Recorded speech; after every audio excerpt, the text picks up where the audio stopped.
How did a meadow become the birthplace of modern law?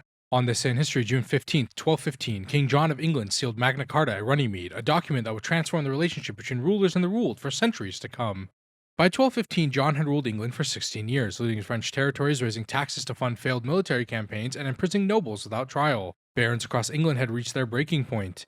In November 1214, rebel leaders gathered secretly and drafted a Charter of Liberties demanding limits on royal power. By spring 1215, they had assembled an army and seized London. John, facing civil war and with no military support, had no choice but to negotiate. On June 10th, the king met the barons at Runnymede, a neutral meadow beside the River Thames, 20 miles west of London. For 5 days, they debated 63 clauses covering everything from taxation to due process. The document declared that no free man could be imprisoned or stripped of property except by lawful judgment of his peers or by the law of the land. It established that the king himself was subject to law, not above it. On June 15th, John affixed his royal seal to the charter, and scribes immediately began producing copies to be distributed across England. However, only 4 of those original 1215 manuscripts survive today. The British Library brought all 4 together for the first time in history in February 2015, and on June 15th, exactly 800 years later, dignitaries gathered at Runnymede to commemorate the anniversary. What began as a feudal peace treaty became the foundation for constitutional government, inspiring the U.S. Constitution and legal systems worldwide. The king's reluctant signature in a meadow proved that power, no matter how absolute, must answer to the law.